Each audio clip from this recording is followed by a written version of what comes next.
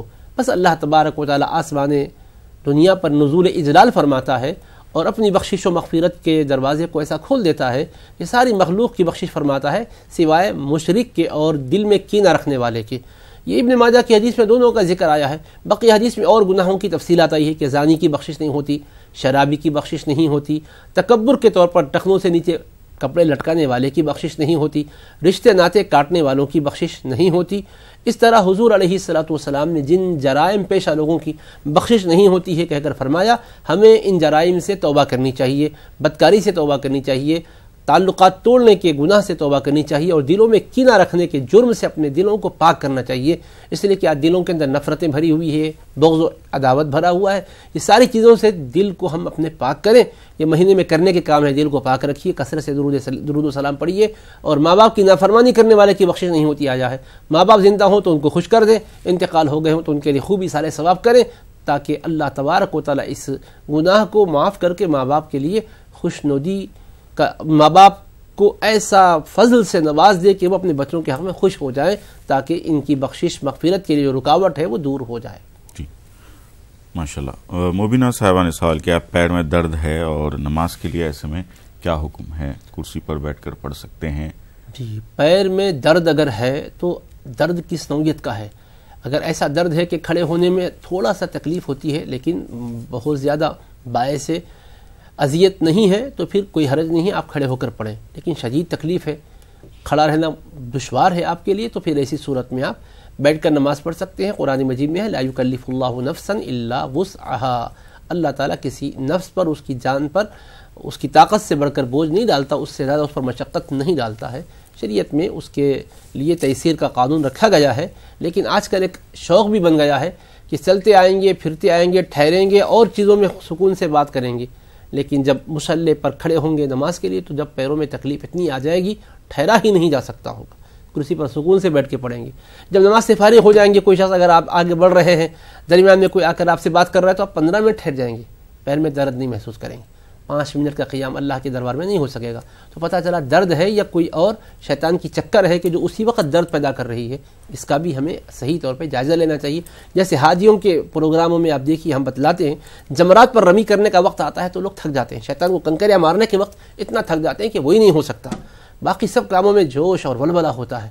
تو جہاں پر سب سے زیادہ آپ کو اہمیت دینے کی چیز ہوتی ہے وہاں پر آپ کو ایک قسم کی سستی طاری ہو جاتی ہے، تو سمجھنا چاہیے کہ یہ کئی چکر تو نہیں ہے، کوئی نفس کا دھوکہ تو نہیں ہے، کوئی اپنے طبیعت کی جو ہے عدم رغبت تو نہیں ہے۔ اس لیے اللہ سے ہمیشہ دعا مانگیں کہ یا اللہ تو عبادت میں ہمیں قوت عطا فرما تاکہ تیری عبادت ذوق شوق سے کر سکیں۔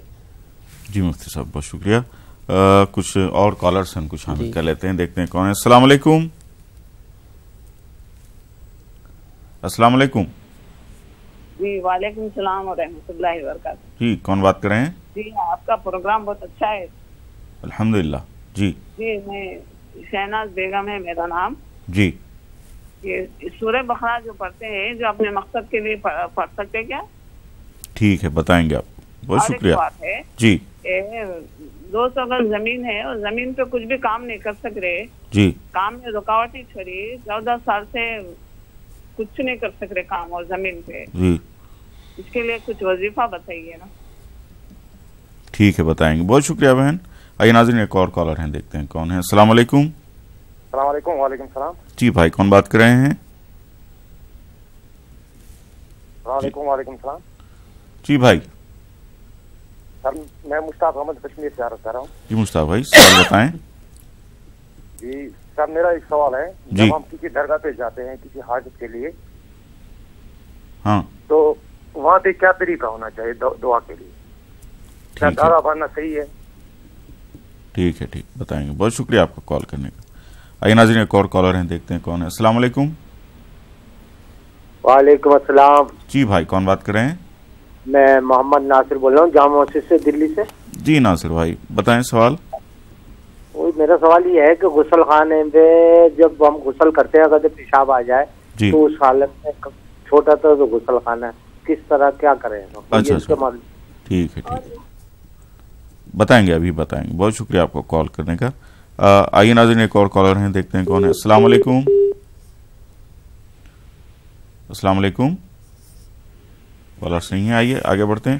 مفتی صاحب، ایاز صاحب نے اور ایک سوال کسی اور نے بھی کیا ہے شب معراج کے تعلق سے. معراج تو گزر گئی ہے، اس سے متعلق کیا فضائل بتائے گئے ہیں، اس کو ہم جو ادا کرتے ہیں اس رات، اس سے متعلق بھی انہوں نے سوال کیا ہے. بسم اللہ الرحمن الرحیم. اللہ کے حبیب علیہ الصلاۃ والسلام کو اللہ نے رجب شریف کے مبارک مہینے کی 27ویں شب معراج عطا فرمائی، تو اس مبارک رات میں حضور اکرم علیہ الصلاۃ والسلام کا ذکر مبارک کریں، حتی المقدور خیر کے کام کریں، نفل نماز پڑھیں، قیام کریں، یہ سب باعث فضیلت ہے. دوسرے دن روزہ رکھنے کی فضیلت بھی آئی ہے. گو کہ فضیلت والی روایتیں سند کے اعتبار سے ضعیف ہیں، لیکن محدثین کرام نے فرمایا ہے کہ ضعیف حدیثیں فضائل اعمال میں قابل قبول ہیں. اس اعتبار سے محدثین کرام کے قانون اور قاعدے کو سامنے رکھتے ہوئے اس مبارک رات کی فضیلت کو آپ سمجھ سکتے ہیں. جی رفیق بھائی نے سوال کیا، لڑکی کی شادی کے لیے دعا فرمائیں، کوئی دعا بتائیں. رب انی لما انزلت الی من خیر فقیر، اس دعا کا ورد رکھیں. جی سلطان بھائی نے درود شریف سے متعلق پوچھا ہے، کیا فضائل؟ جو درود شریف آپ نے ہمیں سنایا ہے بے شک وہ درود بہت اچھا ہے، اس میں صیغے بھی شرعی اعتبار سے کوئی قابل اصلاح نہیں ہے، قابل اعتراض اس میں کوئی بات نہیں ہے. نبی کریم علیہ الصلوۃ والسلام کے قرب کا ذریعہ ہی ہے. درود پاک میں شریعت نے کوئی صیغہ متعین نہیں کیا ہے. درود البتہ نماز کے حق میں جو ہے درود ابراہیم متعین کر دیا گیا، وہاں کوئی اور درود نہیں پڑھا جائے گا. اس کے علاوہ درود ابراہیمی پڑھا جائے یا کوئی اور درود پڑھا جائے، یہ سب شریعت کی روح سے جائز و روا ہیں. جی رمضان کی عبادتوں سے متعلق سوال تھا، الہ آباد سے بھائی نے سوال کیا. رمضان کی عبادتوں میں سب سے اہم عبادت تو ہے کہ روزے ہیں. سب کے لیے اللہ تبارک و تعالیٰ نے اپنے کلام مجید میں فرمایا کتب علیکم الصیام، اے ایمان والو تم پر روزے فرض کیے گئے ہیں، تو روزوں کا اہتمام کریں. اور دوسری خاص عبادت ہے تراویح، جو رسول کریم علیہ الصلوۃ والسلام کی سنت مبارکہ ہے. حضور علیہ الصلوۃ والسلام نے فرمایا ان اللہ فرض علیکم الصیام رمضان وسننت لکم قیامہ، بے شک اللہ تعالیٰ نے تم پر رمضان کی روزے فرض کیے اور میں نے رمضان کی رات قیام کو تمہارے لیے سنت قرار دیا. فمن صامہ وقامہ خرج من ذنوبہ کیوم ولدتہ امہ، جو رمضان کی روزے رکھے اور رات میں قیام کرے، تراویح پڑھے، تو وہ گناہوں سے اس طرح نکل آتا ہے جیسے وہ اس دن تھا جس دن اس کی ماں نے اسے جنم دیا تھا. سنن نسائی شریف میں حدیث پاک موجود ہے. تو اس کے علاوہ پھر رمضان کے اخیر دہے میں اعتکاف کریں، رمضان کی راتوں میں قیام کریں، خاص طور پر لیلۃ القدر میں خصوصی طور پر قیام کریں اور خصوصی اللہ کے حضور التجائیں کریں. حدیث پاک میں ہے بخاری میں من قام رمضان ایمانا واحتسابا غفر له ما تقدم من ذنبه، کہ جو رمضان کی راتوں میں قیام کرے گا، من قام لیلۃ القدر ایمانا واحتسابا غفر له ما تقدم من ذنبه، اس کے پچھلے سارے گناہ بخش دیے جاتے ہیں. جو ایمان اور اخلاص کے ساتھ شب قدر میں قیام کرے، بقیہ راتوں میں قیام کرے اور رمضان کی روزوں کا اہتمام کرے. جی بھائی نے سوال کیا ہے، بچے آپس میں لڑتے ہیں اور شرارت کرتے ہیں، خاموش رہیں بچے، اس کے لیے کچھ دعا. اس کے لیے ایک تو سمجھانا چاہیے، آپ کو بہترین نصیحت کرنی چاہیے. دوسرے وخشعت الاصوات للرحمن فلا تسمع الا همسا، یہ پڑھیں آپ. بھائی نے سوال کیا ہے، سعید بھائی نے سر میں درد رہتا ہے بہت، لا يصدعون عنها ولا ينزفون، لا يصدعون عنها ولا ينزفون، 3 مرتبہ اس کو پڑھیں اور آرام کے ساتھ سو جائیں، انشاءاللہ نیند بھی آئے گی، سر کے درد سے بھی آپ کو نجات ملے گی. دہرادون سے سوال ہے مفتی صاحب، بہن کا پڑوس کے بچوں کو دودھ پلائیں. پڑوس کے بچوں کو دودھ پلائی ہیں آپ، تو آپ ان کی شیر خار، یعنی وہ آپ کے شیر خار بچے ہوئے، آپ ان کی رضائی ماں بن گئی. تو رضائی ماں کو یقیناً دودھ پلانے کی وجہ سے ثواب تو ملے گا. آپ کہہ رہی تھی کہ ثواب ملے گا یا گناہ ہوگا، گناہ نہیں ہوگا، ثواب ہوگا. ہاں البتہ یہ بات ضرور ہے کہ ان کو آگاہ کر دیں اور 2 گواہ بھی مقرر کر دیں کہ آپ نے دودھ پلایا ہے، تاکہ بچے جب بڑے ہو جائیں، ان کی شادیوں کا مرحلہ آئے، تو پھر کہیں آپ کی بچی سے وہ شادی نہ کر بیٹھیں، کیونکہ آپ کی اولاد ان بچوں کے لیے جنہوں نے آپ کا دودھ پیا ہے، رضائی بھائی بہن کا رشتہ بن گیا آپ کی اولاد سے ان کا. تو جو بھی دودھ پینے والا بچہ ہے یا بچی ہے، اس کا رشتہ آپ کی کسی بچے یا بچی سے بالکل نہیں ہو سکتا. اس کا خیال اچھی طرح رکھیے، اس سے انہیں بھی باخبر کر دیجئے اور آپ بھی اپنے خاندان میں اس چیز کو عام کر دیجئے، کیونکہ اللہ آپ کو سلامت رکھے. وہ وقت تک یاد رہے گا نہیں رہے گا. اگر کسی کے ذہن سے محو ہو جائے, کہیں رضائی بھائی بہن کا باہم وہ رشتہ کر بیٹھے, تو شدید گناہگار ہوں گے, اور نہ بتانے کی وجہ سے آپ بھی گناہگار ہوں گی. پلانے سے گناہگار نہیں ہوتی ہے, ہاں اس چیز کو چھپا کر رکھنے سے گناہگار ہوتی ہے. چھپائے نہیں کہ اس کو بتلا دیں. جی ناصر بھائی نے سوال کیا, غسل خانے میں اگر ضرورت محسوس ہو, طہارت کا تقاضا ہو جاتا ہے, پیشاب وغیرہ آتا ہے, تو وہ کہہ رہے تھے کہ کیا کریں. دیکھیں انسان ہے, طہارت سے فارغ ہو کر غسل خانے میں جانے کے بعد بھی کبھی شوگر کی مریض ہے, اس لیے بھی پیشاب آ جاتا ہے, یا ضعف کی وجہ سے آ جاتا ہے, یا ایسی شدید تقاضا ہو جاتا ہے, چاہے چھوٹی طہارت ہو بڑی طہارت ہو, اگر ایسا ہو جائے تو آپ کو کیا کرنا چاہیے. تو آپ اگر وہیں پر کسی سائیڈ میں جہاں سے پانی بہہ جاتا ہے, اگر طہارت سے فارغ ہو کر اچھی صفائی کر لے, اور اس پیشاب کو ضرورت کو اگر اس سے اچھی طرح بہا دے, جس سے کہ آنے والے پر چھینٹے بھی نہ پڑے, آنے والا کہیں دھوکے میں بھی نہ آ جائے, تو پھر یہ آپ کے لیے جائز ہے. اگر نہیں وہاں پیشاب سے فارغ ہو جائیں اور اس کو پانی اس کو بہا نہ دے, ویسے نکل جائیں, تو بعد میں آنے والے کے لیے اگر ان پاک پانی سمجھے گا, صاف پانی سمجھے گا, پیشاب تو کوئی بھی نہیں کرتے ہیں, شاید غسل کرنے کے بعد آخری میں پانی جو بہے گیا جسم سے بہہ کر پورا پاک صاف ہونے کے بعد وہ پانی ہے سمجھ کر وہ بے احتیاطی کر بیٹھے گا, تو یہ اچھی بات نہیں ہوگی. اس لیے اس کو اچھی طرح بہا دیں, اس کی گنجائش ہے. البتہ قبلے کی طرف آپ کا چہرہ نہ ہو, قبلے کی طرف پیٹ نہ ہو, جب آپ اگر طہارت سے وہاں بھی ضرورتاً فارغ ہو رہے ہوں تو. سورہ بقرہ بہن نے سوال کیا ہے, مقصد کے لیے پڑھا جا سکتا ہے؟ ہر جائز مقصد کے لیے قرآن مجید پڑھ سکتے ہیں آپ, غلط مقصد کے لیے البتہ نہ پڑھیں. زمین ہے, بہن نے بتایا کہ استفادہ نہیں کر سک رہے ہیں, کوئی وظیفہ بتائیں. تو ان زمین سے استفادہ ہو, وہ زمین کچھ کام نہیں آ رہی ہے, نہ بک رہی ہے, نہ اس پر زراعت کی جا رہی ہے. ٹھیک ہے, آپ اس کے لیے اللہ تبارک و تعالیٰ سے دعا فرمائیں, اللہم اصلح لی شأنی کلہ, اللہم اصلح لی شأنی کلہ, جس کا ترجمہ ہے اے اللہ میرے سارے کاموں کو تو بنا دے. اصلح لی شأنی کلہ, اللہم اصلح لی شأنی کلہ. جی مفتی صاحب, یہ بچوں کی کامیابی کے لیے بھی بہت لوگوں نے دعا پوچھی ہے. بہت اچھی بات ہے, کامیابی کے لیے بہترین دعا ہے. ایک تو یہ کہ انا فتحنا لک فتحا مبینا, پہلے پڑھ لیں آپ درود شریف پڑھ کر, اس کے بعد ربنا افتح بیننا وبین قومنا بالحق وانت خیر الفاتحین ایک بار پڑھ لیں, پھر یا فتاح یا فتاح یا فتاح, اس کو آپ 3 مرتبہ پڑھ لیں. جی مفتی صاحب بہت مشکور ہیں, آپ تشریف لائے اور پروگرام کو زینت بخشی. ناظرین پورے جو سوالات کیے گئے تھے اس کے جوابات مکمل ہو چکے ہیں. بہت مشکور ہیں ہم آپ کے. انشاءاللہ آئندہ پروگرام میں آپ سے ملاقات ہوگی. اپنے میزبان سید کاظم شرفی اور ہماری پوری ٹیم کو اجازت دیجیے. اللہ حافظ. السلام علیکم.